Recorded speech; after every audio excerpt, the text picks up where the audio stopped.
Aleluias. Eu saudo a igreja com a paz do Senhor. Coloquemos de pé, em reverência à palavra de Deus. Vamos abrir a nossa Bíblia no Evangelho de João, o capítulo de número 11.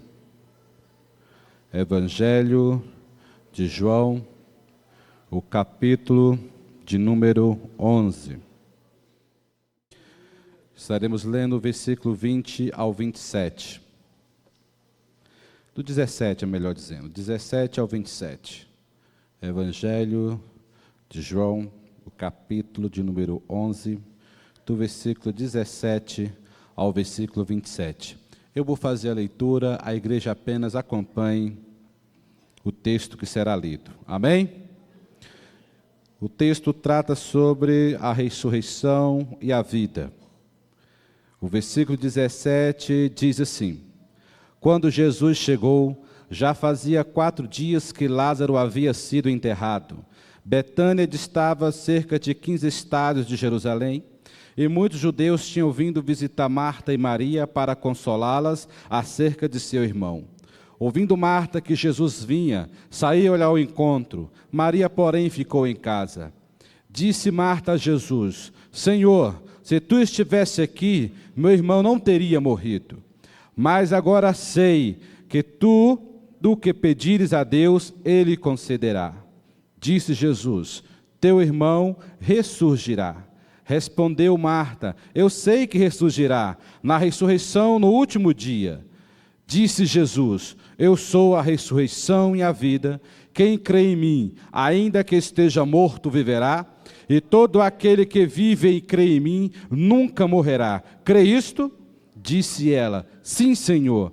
Creio que tu és o Cristo, o Filho de Deus, que havia de vir ao mundo. Senhor, meu Deus, meu Pai, estamos aqui na tua igreja, Senhor, nesta noite, para, meu Deus, aleluia, cultuar, engrandecer o teu nome. Senhor, meu Deus, tu já tem falado através dos cânticos, continue falando com a tua igreja agora através da tua palavra. Senhor, meu Deus, meu Pai, que neste momento, Senhor, o Senhor possa, Deus vivo, aleluia, adentrar de forma especial em cada coração aqui nessa noite, tirando, Senhor, toda mágoa, tristeza, tirando toda perturbação, Senhor, toda inquietação. Meu Pai, vai neste momento neutralizando, Senhor, toda a ordem do diabo, Senhor. Vai neutralizando agora, meu Pai, toda possessão maligna, Senhor. Vai neutralizando agora, Senhor, na autoridade e no poder do nome de Jesus Cristo. Tudo aquilo que possa impedir, Senhor, do teu povo ter a tua palavra nesta noite. Alegra os corações, alegra vidas aqui essa noite, é que nós te pedimos e te agradecemos, Senhor.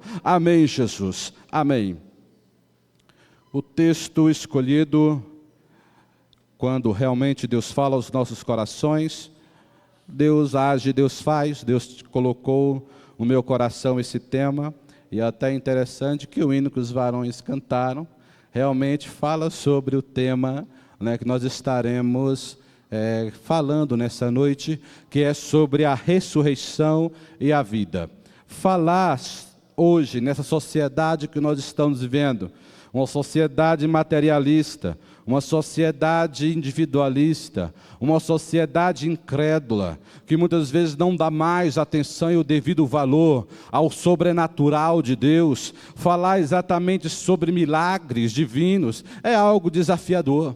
Falar que Jesus cura, que Jesus ressuscita, que Jesus liberta, em alguns lugares já tem sido, as pessoas já não creem mais e não tem aquela fé que move, né, e que faz acontecer o milagre. Só que eu quero dizer para os irmãos nessa noite, que Deus, Ele não mudou. Hebreus vai dizer que Ele continua sendo o mesmo Deus de ontem, o mesmo Deus de hoje e será o mesmo Deus eternamente. E nós vemos que esta palavra que nós estaremos falando nessa noite é que não existe limite, não existe obstáculo quando Deus quer abençoar um servo seu. Não existe empecilho, não existe barreira, não existe nada que possa impedir o mover de Deus no momento em que Ele age ou seja, no momento que Ele quer ajudar ou no momento que Ele quer abençoar um filho seu. E nesse texto que nós estaremos aqui, exatamente sobre a morte de Lázaro, que nós vamos ver todo o capítulo número 11, que vai tratar sobre essa história, uma história singular, apenas relatada praticamente no Evangelho de João. Não vamos encontrar essa passagem nos outros evangelhos sinóticos, que é Mateus, Marcos e Lucas, não vamos encontrar essa história. Apenas João a teve de mostrar este grande milagre, um dos maiores milagres que nós podemos assim dizer que Jesus realizou, mas o maior milagre que Jesus tem e Ele ainda quer fazer em nossas vidas é mudar os conceitos, é mudar a nossa estrutura, e isso tudo acontece hoje, como nós estaremos vendo. Falar sobre Lázaro é interessante. Lázaro tinha o seu relacionamento com Jesus. Nessa narrativa nós vamos ver o poder de Deus. Nesse versículo especificamente, os irmãos quiserem deixar a Bíblia aberta, vai ser uma bênção. Nesse capítulo número 11, nós vamos transcorrer rapidamente sobre esse texto. Não se preocupe com o horário, que aquilo que Deus tem a falar no seu coração será ministrado nessa noite. Então essa narrativa vai falar sobre a divindade de Jesus, vai falar sobre o poder de Jesus, o poder que João já começa logo ali no capítulo 1, nós vamos ver que ele já fala, que no princípio era o Verbo estava com Deus, e o Verbo era Deus, falando ali da questão do Logos, de Jesus Cristo como ser divino. E neste momento aqui, Jesus Cristo, principalmente aqui nesse versículo de número 25, ele pega e diz, é como se ele estivesse dando uma afirmativa ali no livro de João, sobre o que ele era, que ele já começa com a palavra, eu sou a ressurreição e a vida. Os judeus não falavam essa palavra, os judeus comuns, eles nunca falava essa palavra eu sou, porque eu sou é um nome de Deus que nós vamos ver lá no Antigo Testamento, quando ele fala eu sou. E isso mostra que quando Jesus fala e dá essa palavra, ele está referindo, está relatando ali praticamente o seu poder, a sua origem divina.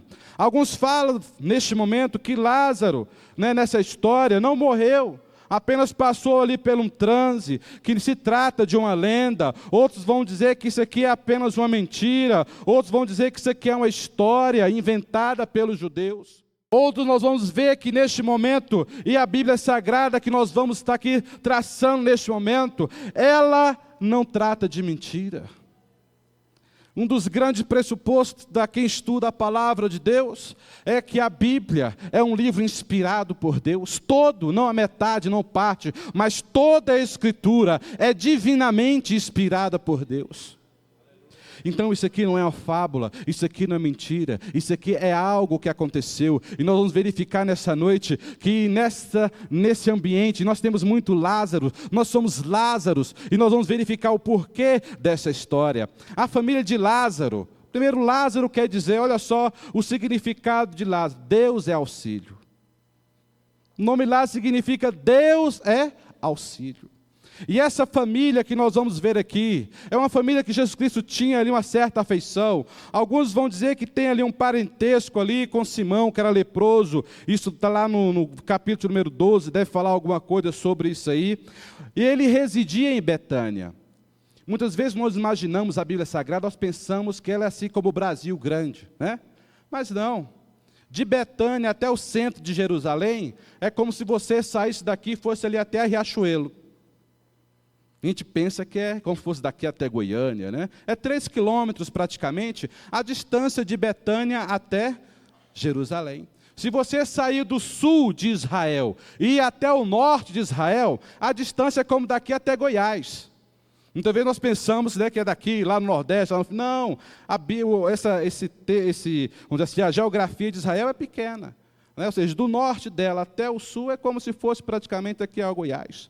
E essa distância aqui da casa de Lázaro, em Betânia, até Jerusalém, o centro de Jerusalém, é 3 quilômetros, praticamente como daqui até a Riachuelo ali. E nós vamos ver que Betânia tem um significado interessante. Betânia significa casa das tâmaras, ou casa da dor, casa do rogo, casa da pobreza, casa da aflição. Olha só que só nesses 2 textos nós vamos falar sobre o nome, sobre Lázaro e o significado do seu nome, e falar sobre Betânia, o significado de Betânia, já dava para nós falarmos aqui uma mensagem. Mas não é bem nisso que eu quero me ater. Não sei onde você está, onde é sua casa, se você está numa casa de aflição, se você está numa casa de perturbação, se você está numa casa de dor. O que eu quero dizer para você nessa noite é que Deus é o teu auxílio. Deus é que te sustenta, Deus é que te supre. E essa palavra vai nos marcar bastante, porque trata de Lázaro, de uma enfermidade. E é interessante nós notarmos isso, que Lázaro era amigo de Jesus. Ser amigo de Jesus muitas vezes não te livra de enfermidades. Ser amigo de Jesus muitas vezes não te livra de aflições. Ser amigo de Jesus muitas vezes não te livra de determinadas tribulações que vêm no contexto da vida de um homem. Lázaro era amigo de Jesus, mas aqui o texto vai dizer que ele estava enfermo. E é interessante nós notarmos que neste momento, e quando ele estava ali enfermo, as irmãs em desespero mandaram chamar Jesus. Isso está no versículo de número 3 do capítulo de número 11. Elas mandam chamar Jesus porque Lázaro estava enfermo. Deus tem um desígnio para todas as coisas. Deus tem também, como Ele tem um propósito para todas as coisas, Deus tem um remédio também para todas as coisas. Provérbios vai dizer lá que, Jó vai também dizer algo interessante, que o Senhor, Ele permite a enfermidade, mas Ele também sara, Ele cura. E neste momento aqui nós vamos ver, nessa história de Lázaro aqui acontecendo, que Deus tinha um desígnio para todas as coisas. E uma vez nós em Cristo, e uma vez Cristo em nós, quando um crente goza de comunhão com Deus, quando um crente goza da intimidade com Deus, é interessante que você creia numa coisa, que nada que te acontece não afetaria Deus, ou afetaria Deus se Ele está em você? Se você está em Cristo, e se Cristo está em você, tudo que acontece com você afeta a Deus. Tudo que acontece em você afeta a Deus. E é interessante você notar isso, porque quando Lázaro estava, ele podia enfermar, ele poderia até morrer, mas esta vinculação de Lázaro com Jesus é que garantiu a vida, garantiu a ressurreição. É isso que nós temos que aprender, é um grande segredo para nossas vidas, para nós podermos vencer e ter a vitória nesses dias que nós estamos vivendo. Jesus conhecia o resultado da aflição de Lázaro, ele sabia como ia acabar, por isso ele demorou. Ele foi tratar de outros assuntos e demorou ir ao encontro de Lázaro. Não é que Jesus Cristo não se importava com Lázaro, não é que Jesus Cristo não estava querendo nada com Lázaro, é porque ele já sabia o final, ele já sabia o resultado que estaria acontecendo. Eu não sei se você está no silêncio de Deus, eu não sei se você está clamando e parece que há uma barreira que você não escuta nada, você não tem resposta. É igual Lázaro que estava ali enfermando e Jesus Cristo não via. Lázaro chegou a morrer e Jesus Cristo não apareceu. Eu não sei a situação da sua vida, eu só sei de uma coisa: se você está em Cristo, e se Cristo está em você, há um propósito de Deus, e a vontade de Deus se cumprirá na sua vida.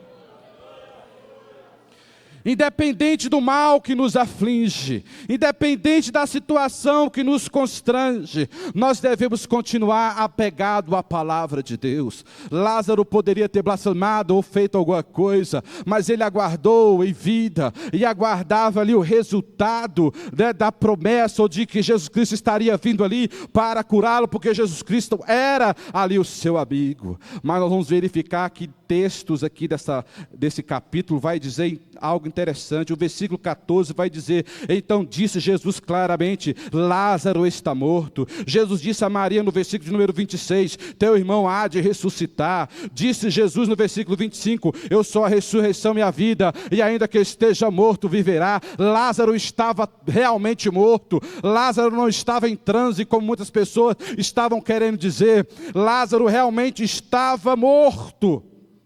E nós verificamos agora, numa segunda parte desse texto, a partir aqui do versículo 15, nós vamos verificar a questão da ressurreição de Lázaro, a piedade das pessoas, dizendo que alguns foram ali visitar ali Lázaro, a família, né, amigos, conhecidos, vieram ali consolar, como diz aqui o versículo 19, que nós lemos no texto aqui nesta noite, e muitos judeus vinham visitar Marta e Maria para consolá-las, para estar ali, né, acalentando ali aqueles corações pela perda daquele familiar. Era momento de dor, era momento de tristeza, era momento ali que podemos dizer de grande perda, de grande lamento, mas neste momento, nessa situação, Jesus não estava ausente, Jesus estava presente. É que muitas vezes das aflições, a dor toma todo o nosso corpo, que muitas vezes nós não paramos para pensar, mas se nós pararmos e refletirmos, nós vamos ver que Jesus está pertinho de nós, está junto a nós, está do nosso lado.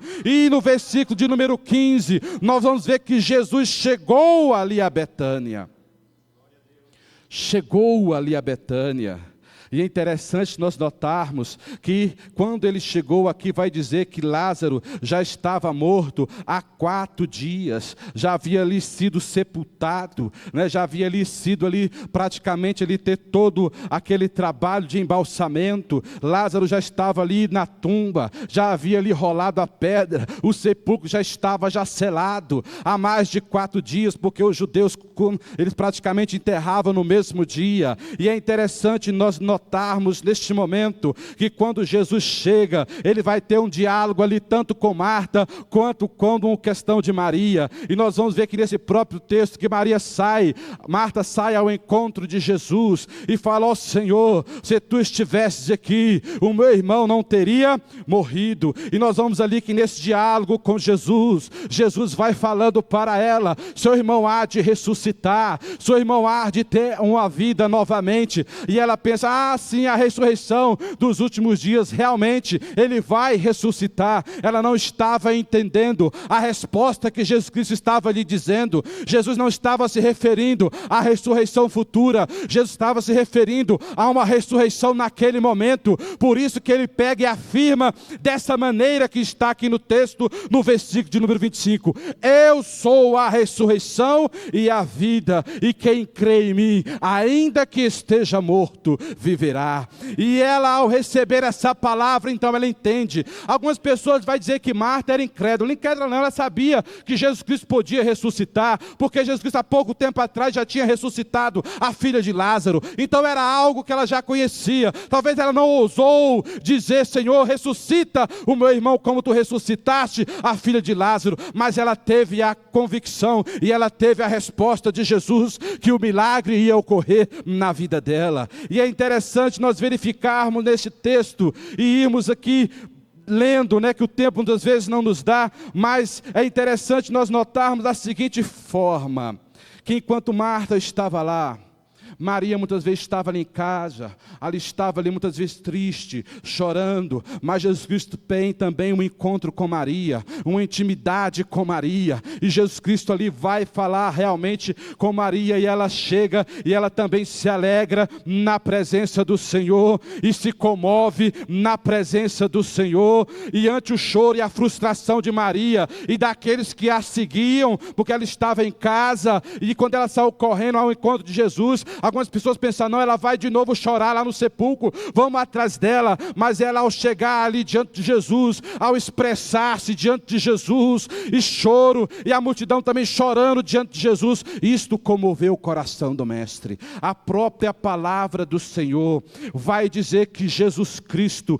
ele se comoveu ante aquele choro, ante aquela situação que estava ali ocorrendo com Maria. No versículo 33 diz: Jesus, vendo-a chorar, e também chorando os judeus que com ela vinham, comoveu-se profundamente o espírito e perturbou-se. Jesus ficou comovido com o choro de Maria, ele veio a comover. E eu quero dizer para você uma coisa: não é com o coração de pedra que você vai comover o coração de Deus, não é com o coração de pedra que você vai mover o coração de Deus. Você vai mover o coração de Deus é com o coração quebrantado, é com o coração que se derrama na presença presença do Senhor, em lágrimas e em súplicas a Deus. Aí você comove o coração de Deus, assim como ocorreu aqui com Jesus.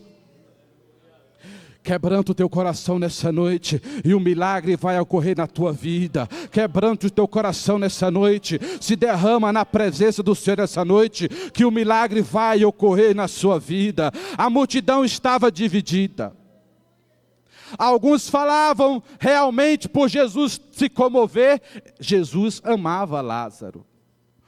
A outra parte da multidão, já numa questão mais de acusação, e chega e fala: não, Jesus não ama Lázaro, Jesus demorou tanto, por que ele faz uma coisa dessa com a família?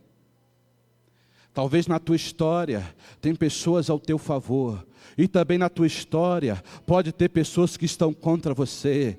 E essa situação de pessoas contra e pessoas a favor, o próprio texto vai dizer de novo que Jesus se comoveu ante esse comentário dessas pessoas. Versículo 38, Jesus, comovendo-se profundamente outra vez, dirigiu-se ao sepulcro. Dirigiu-se ao sepulcro. Os teus acusadores, as pessoas que estão contra você, essas pessoas irão ver o milagre de Deus na sua vida, irão contemplar o milagre de Deus na sua vida. É o que vai acontecendo aqui nesse texto. É uma história da Bíblia, mas ao aplicar na nossa vida, nós vemos que se trata de algo atual. Se trata de algo real da nossa vida, no momento que nós estamos vivendo. Diante do sepulcro, Jesus olha ali a pedra, aquela gruta ali naquela situação, mas ele faz algo interessante. Jesus, no seu poder, que andou sobre o mar, ele simplesmente poderia ter mandado aquela pedra rolar sozinha, mas nós vamos verificar que Jesus pediu àqueles que ali estavam, dirigiu-se ao sepulcro e disse no versículo 39, tirai a pedra. Aquilo que você pode fazer, Jesus não faz por você. Jesus atua na sua impossibilidade. É naquilo que você não tem condições de fazer que Jesus Cristo vai lá e faz por você. Mas há certas coisas que você tem que fazer. Essa questão de tirar a pedra, essa questão de remover aquele empecilho, pode ser algo na sua vida nesta noite, que você tenha que remover, uma atitude tua que você tenha que tirar. Talvez você tenha que tirar a pedra do pecado da sua vida, você que está longe dos caminhos do Senhor, você que é uma pessoa pecadora, você que ali está em pecado, talvez é o momento de você tirar essa pedra do pecado, ou talvez é você tirar a pedra da incredulidade, para que o milagre do Senhor possa ocorrer na sua vida. Talvez você tenha que tirar a pedra da falta de fé e mover o seu coração em crer nessa noite que Jesus Cristo pode fazer maravilhas em sua vida. Tantas outras pedras você pode tirar. Mas é interessante que você creia nessa noite, não vacile a sua fé, porque ela, Marta, ao ver aquele negócio ali, tirar a pedra, mas Senhor, já fede, já está cheirando mal, não vamos tirar essa pedra não, muitas pessoas vão ver, isso vai incomodar as pessoas que estão aqui. Não interessa, abra, se é um pecado que você tem que confessar, confesse esse pecado, mas tire essa nojeira da sua vida. É uma podridão que pode sair de imediato, mas vai entrar o perfume de Cristo, a nova essência de nova vida, e você vai ter milagre ocorrendo em você. A decomposição, o mau cheiro, mas Jesus responde para ela: se creres, verás a glória de Deus. Não importa, nessa noite, as pessoas que estão do seu lado, abra o teu coração nessa noite, derrama na presença do Senhor, e o milagre vai ocorrer na sua vida. Não vacile a sua fé. E é interessante nós notarmos como Jesus fez o milagre. Muitas pessoas que estavam enfermos, e a oração é: Jesus cura, Jesus cura, Jesus cura. Não. Se formos observar a oração de Jesus aqui, é uma oração de agradecimento. Olha só, no meio da luta, no meio ali daquela situação, a oração que Jesus Cristo fez foi uma oração de agradecimento. E diz assim: Pai, graças te dou, porque me ouvistes. Eu sei que sempre me ouves, mas eu disse isso por causa da multidão que me rodeia, para que creia que tu me enviastes. Uma oração de gratidão que Jesus Cristo fez, uma simples oração. Faça uma oração de gratidão a Deus nessa noite. Senhor, tu conhece a minha vida. Senhor, tu conhece a minha história. Senhor, tu sabe o que está ocorrendo comigo. Fala com Jesus neste momento. E é interessante nós observarmos isso. É interessante você se ater a essa situação. Ele, ao acabar de fazer essa oração, ele clamou em alta voz e disse: Lázaro, sai para fora. Lázaro, sai para fora. É um coração quebrantado que move o coração de Deus. É uma oração de gratidão que traz o milagre de Deus. Olha o segredo aí para você nessa noite, que adentrou por essas portas muitas vezes tristonho, que adentrou por essas portas muitas vezes desiludido, sem fé, muitas vezes ali sem esperança. Olha aí o resultado de Deus para você nessa noite. Quebranta o teu coração diante de Deus, levanta a sua voz em gratidão a Deus, que o milagre vai ocorrer na sua vida ainda essa noite. E diz que Lázaro saiu, não sabemos de que maneira. Umas pessoas falam que foi flutuando, a palavra não nos dá respaldo para isso. Outras pessoas falam que ele saiu andando, a palavra também não dá respaldo para isso. O autor João não quis dizer essa forma, ele estava mais impressionado, era com o milagre do sobrenatural. Não interessa se ele saiu flutuando ou se ele saiu andando, o que interessa é que ele recebeu a vitória e recebeu a vida outra vez. E Lázaro saiu, a enfermidade que matara, livre dela, estava agora são. E no versículo 45 a 57, vai traçar uma reação dessas pessoas. Algumas pessoas, ao crer nisso, estavam ali realmente com a sua fé aumentada. Outros ficaram ainda com mais raiva de Jesus e procuravam matá-lo. Agora eu quero apenas ater com vocês sobre alguns pontos dessa mensagem. Rapidamente nós falamos sobre a história, agora sobre alguns pontos nessa mensagem.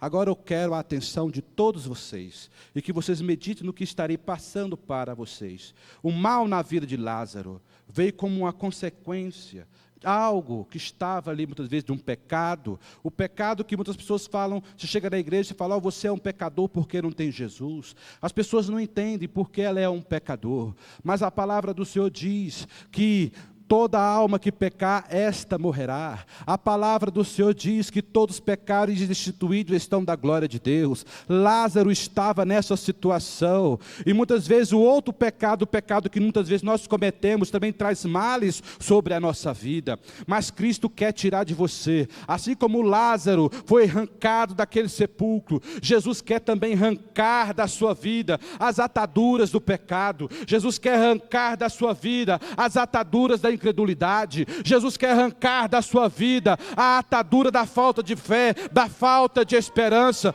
Jesus quer arrancar de você nessa noite as ataduras muitas vezes da morte espiritual, daquela coisa que você chega na igreja e não sente mais a presença do Senhor. Ele quer arrancar nessa noite e está te chamando nesta hora para que você venha ao encontro dele. A palavra de Jesus aos nossos corações. A ocasião que Jesus Cristo pode parecer afastado, a ocasião que Jesus Cristo pode parecer inatingível, mas eu quero nessa noite que você saia da situação que você está e obedeça a ordem do chamado de Jesus, assim como Lázaro saiu, que você possa sair dessa noite da situação e se colocar na presença de Deus, porque Deus tem vitória para você.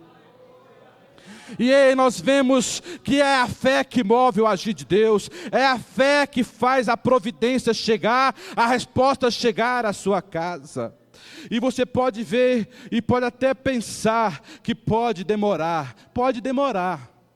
Você pode até morrer, mas as promessas de Deus na sua vida irão prevalecer. Se Jesus Cristo disse que vai salvar o teu filho, pode até você morrer, mas teu filho vai ser salvo, porque é promessa de Deus para a sua vida. E você nele, e ele em você, é o segredo para você alcançar a vitória. É manter a fé, é manter essa atitude de alegria, de constância na presença do Senhor. O maior inimigo do homem, que era a morte, ela não pôde deter Jesus. A medicina hoje não consegue eliminar a morte. A morte chega para todos, mas Jesus conseguiu. Desceu ao inferno, pegou a chave da morte, está com ele. Ele está com a chave da morte. Nada pode lhe atingir. Mesmo que você venha morrer, mas as promessas de Deus faladas a você, elas irão se cumprir. É isso que Jesus Cristo quer dizer. Aquele que crê em mim, ainda que esteja morto, viverá. Eu não sei a sua situação, eu não sei se os seus sonhos morreram, eu não sei se no momento da sua vida agora a fé não existe mais, a esperança não existe mais, a sua vida espiritual você não sabe mais nem como ela está. Você talvez, seu ministério, os dons que Deus te deu, talvez você não saiba nem em que situação está mais. Se coloque de pé nessa hora, mas a palavra do Senhor para você é que você nessa noite obedeça ao chamado dEle. Não interessa como está a sua vida. Chama a Flávia para vir louvar ao Senhor. Não interessa como está a sua vida. Uma coisa eu sei: se você crê nessa noite, a sua fé vai ressuscitar, a sua esperança vai ressuscitar, os seus sonhos irão ressuscitar, a sua alegria vai voltar, o seu gozo vai retornar, e você vai viver na presença de Deus, e você vai viver em alegria na presença do Senhor. Esta é a palavra que Jesus colocou em meu coração nessa noite para você. É que Ele é a resposta para a tua petição, e Jesus nessa noite está chamando você. Atende o chamado de Jesus.